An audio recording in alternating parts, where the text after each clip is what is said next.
In accordance with Decision 77/506 of 16th of September 2022, I give the floor to the distinguished representative of Ukraine to introduce an address by the head of state. Mr. President, I have the honor to introduce the pre-recorded statement by His Excellency Mr. Volodymyr Zelensky, President of Ukraine. Greetings to all people of the world who value peace and unity between different and equal nations. I wish you all peace. I thank you that we are united in our striving to restore peace and to guarantee peace for any nation that has become a victim of the armed aggression. A crime has been committed against Ukraine, and we demand just punishment. The crime was committed against our state borders. The crime was committed against the lives of our people. The crime was committed against the dignity of our women and men. The crime was committed against the values that make you and me a community of the United Nations. And Ukraine demands punishment for trying to steal our territory, punishment for the murders of thousands of people, punishment for tortures and humiliations of women and men, punishment for the catastrophic turbulence that Russia provoked with its illegal war, and not only for us, Ukrainians, but for the whole world, for every nation that is represented in this hall of the UN General Assembly.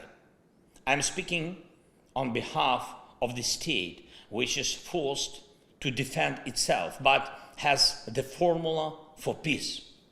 I'm speaking to everyone who wants to hear how to achieve peace. I will present a formula that can work not only for us, but for everyone who may find themselves in similar circumstances as we did. It's a formula that punishes crime, protects life, restores security and territorial integrity, guarantees security, and provides determination. There are 5 preconditions for peace. Dear Mr. President of the General Assembly, dear Secretary General of the United Nations, dear heads of states and governments, dear journalists, nations of the world, Ukraine wants peace. Europe wants peace. The world wants peace. And we have seen who is the only one who wants war. There is only one entity among all UN member states who would say now, if he could interrupt my speech, that he's happy with this war, with his war. But we will not let this entity prevail over us, even though it's the largest state in the world. Ukraine showed strength on the battlefield, using its right to self-defense in accordance with Article 51 of the UN Charter, and no one will reproach us now or in the future with weakness or inability to fight for ourselves, for our independence. We are achieving a result in this fight, and we see what the end of this war will be and what will be the guarantees of a stable peace. The UN Charter proclaims the equality of nations, and we proved that Ukraine is equal among the equals. The UN Charter protects the inviolability of borders, and we confirm our state borderline by expelling the occupiers outside. The UN Charter stipulates the value of human rights, dignity, and life, and we also stipulate them with every Ukrainian city freed from Russian occupation. We didn't provoke this war. We held 88 rounds of talks in various formats to prevent this war, just from the beginning of my presidency until February 24 this year. But Russia, instead of stopping the crime of aggression, which it started back in 2014, turned it into a full-scale invasion. And we have no choice but to defend ourselves. We do it. We push the aggressor beyond the internationally recognized border of the Ukrainian state. And this is the first item of our peace formula. Comprehensive item. Punishment. Punishment for the crime of aggression. Punishment for violation of borders and territorial integrity. Punishment that must be in place until the internationally recognized border is restored, until the aggression stops, and until the damages and losses for the war are fully compensated. Therefore, sanctions against the aggressor are part of the peace formula. Blocking the trade and relations with the aggressor is a part of the peace formula. All this is a punishment. So long as the aggressor is a party to decision-making in the international organization, he must be isolated from them, at least until aggression lasts. Reject the right to vote. Deprive delegation rights. Remove the right of veto if it is a member of the UN Security Council, in order to punish the aggressor within the institutions. We shouldn't turn a blind eye to propagandists who justify aggression, but apply a full package of personal restrictions against them. That is a punishment for lying. Citizens of the aggressor state shouldn't be allowed to enjoy tourism or shopping in the territory of those who value peace, but should be encouraged through visa restrictions to fight against the aggression of their own state. Punish for abetting the evil. A special tribunal should be created to punish Russia for the crime of aggressor against our state.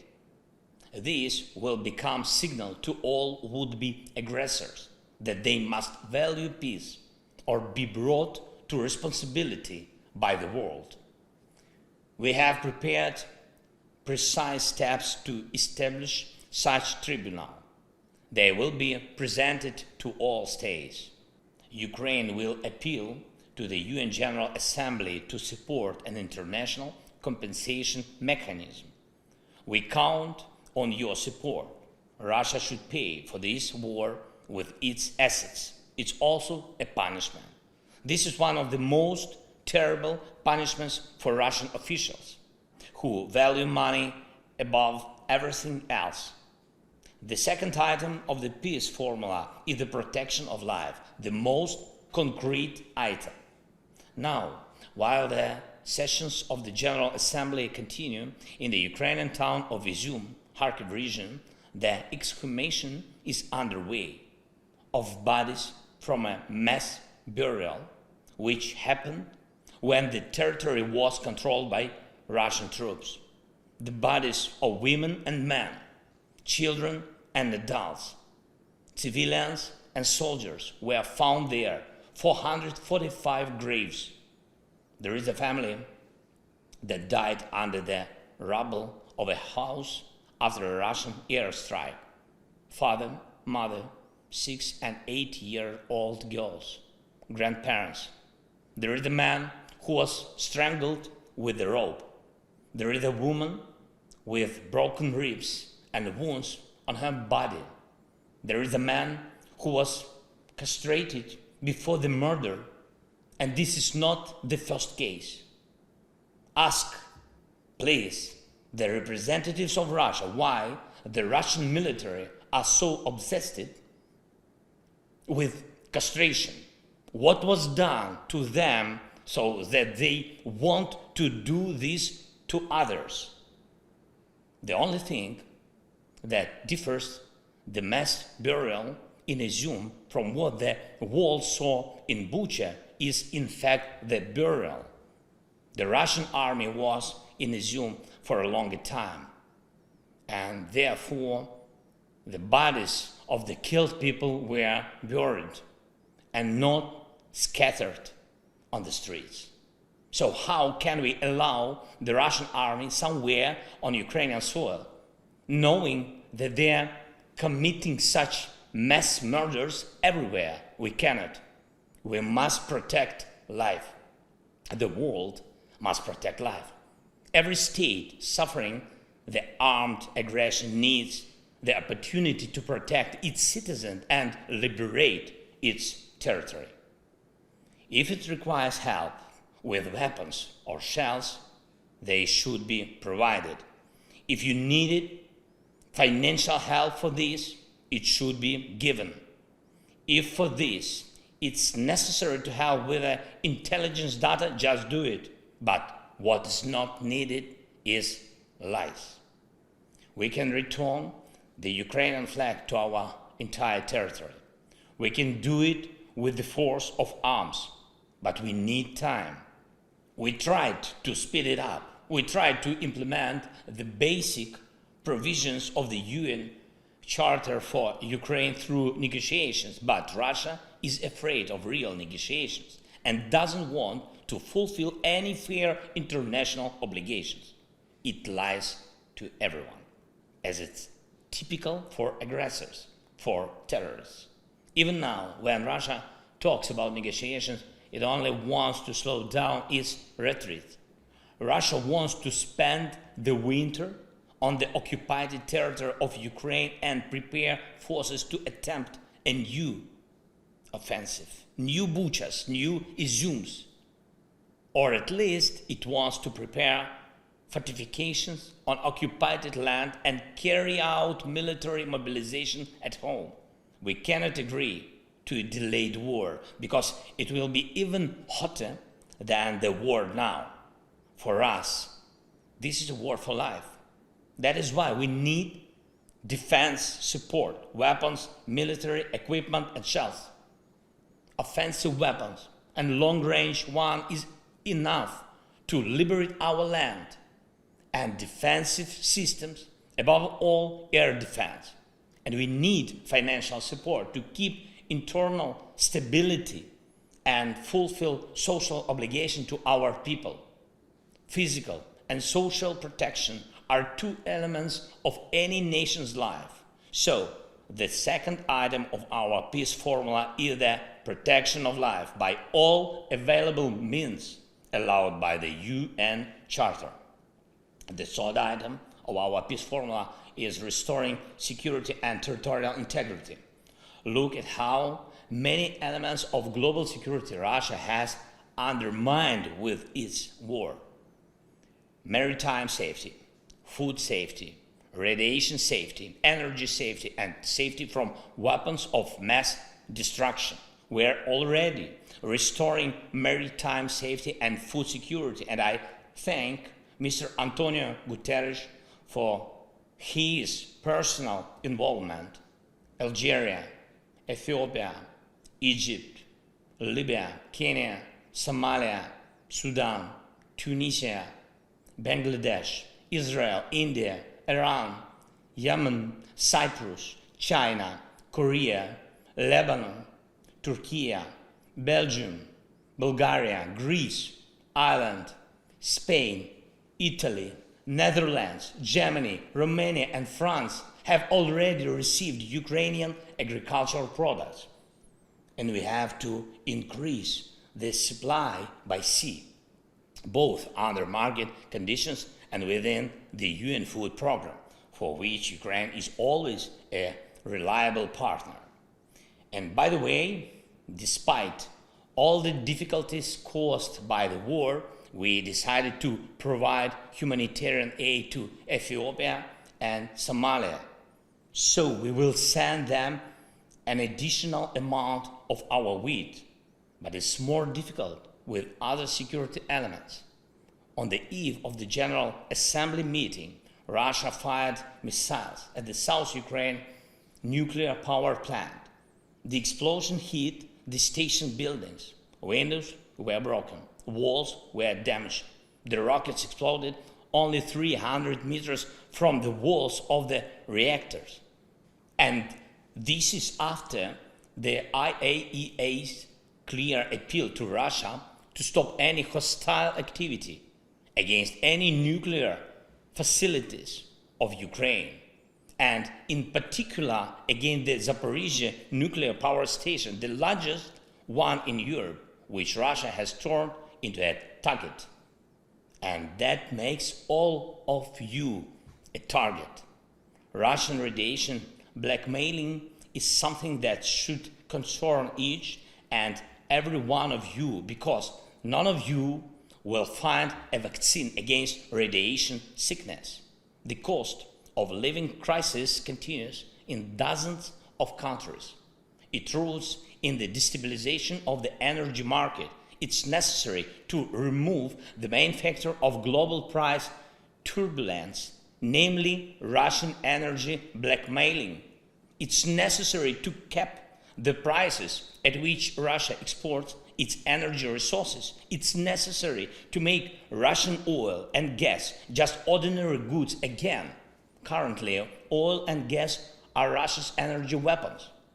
And that is why it manipulates the markets so that electricity, gas, petrol, and diesel become the privilege of few instead of being a common goods available to all.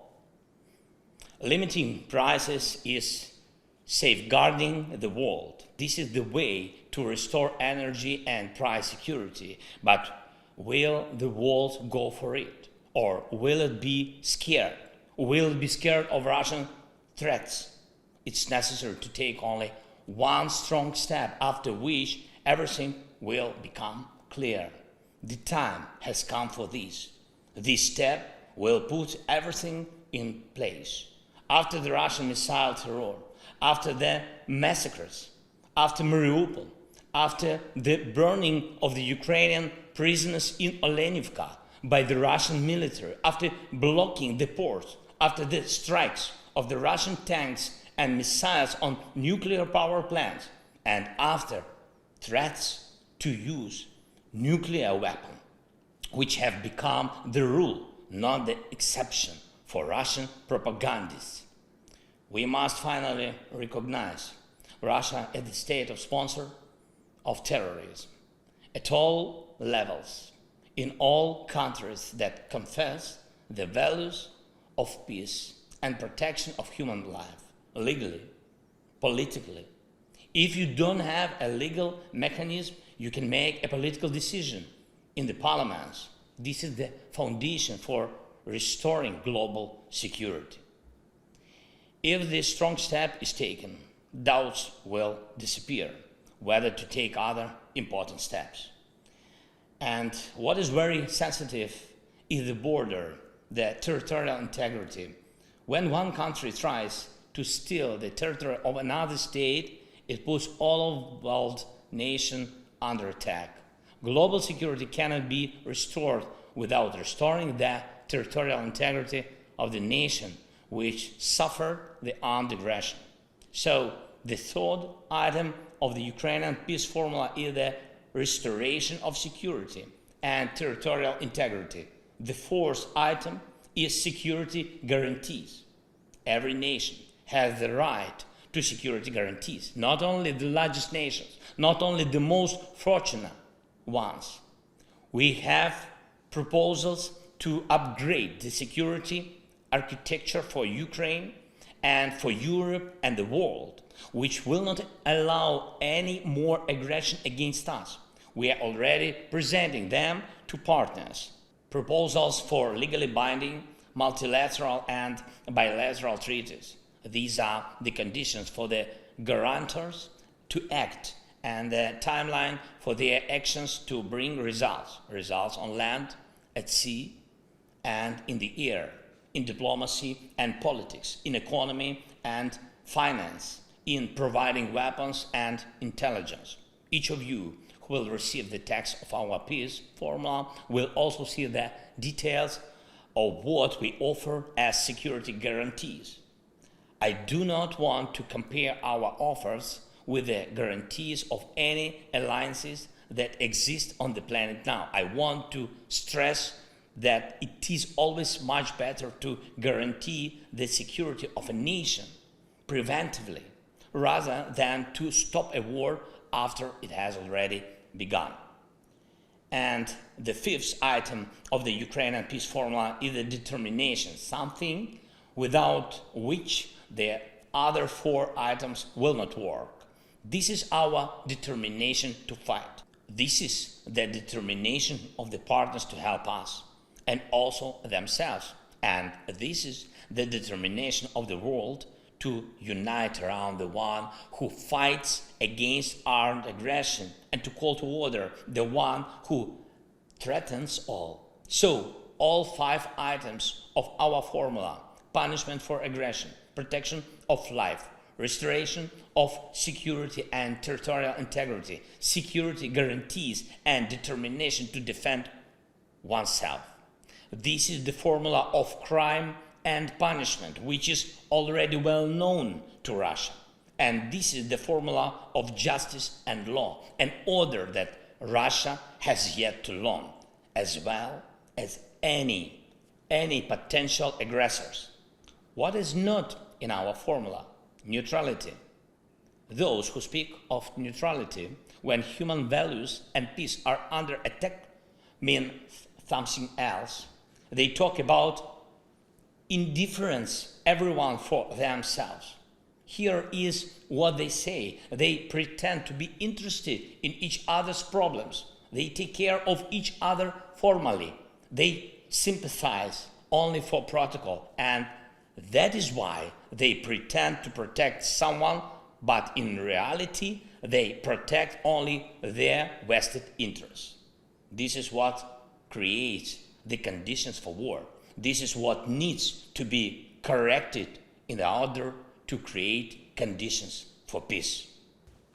All you need is determination. There was a lot of talking about reforming the UN. How did all end? No result. If you look carefully at our peace formula, you will see that its implementation is already becoming a de facto reform of the United Nations. Our formula is universal and unites the North and the South of the world. It calls for the world's majority and encourages to expand the representation of those who remain unheard.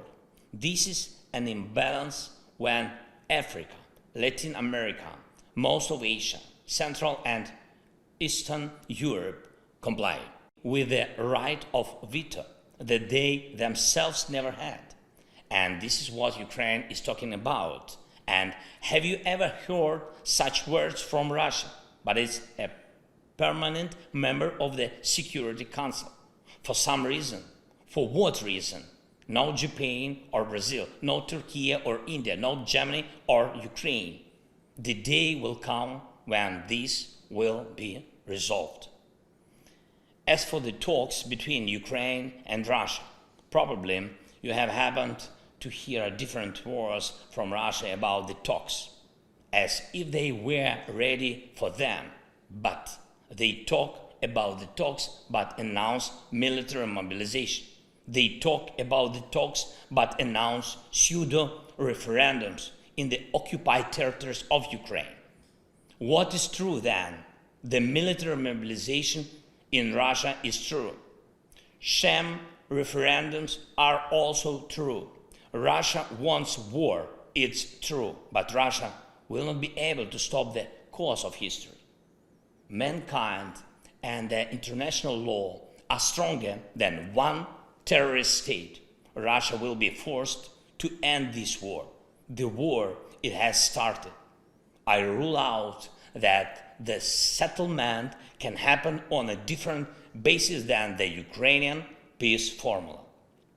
The further the Russian terror reaches, the less likely it's that anyone in the world will agree to sit at one table with them. And if my words will be followed by new Russian missiles, and acts of terrorism, it will only prove their weakness. Russia's weakness, its inability to prevail over us, its inability to prevail over the world. It will only prove that 5 items of the Ukrainian peace formula must be implemented as soon as possible. We are ready for peace, but true, honest and fair peace. That's why the world is on our side. And finally, I want to thank 101 countries that voted for my video address to take place. It was a vote not only about the format, it was the vote about principles. Only 7 countries voted against: Belarus, Cuba, North Korea, Eritrea, Nicaragua, Russia, and Syria. 7 who are afraid of the video address. 7 who respond to principles with a red button. Only 7. 101 and 7. Friends, if this coalition is against our determination, then I congratulate you all, because this means that peace will prevail over any aggression and that there is no obstacle for us to implement the peace formula. I thank you for your attention. Once again, I wish you all peace. Slava Ukraini!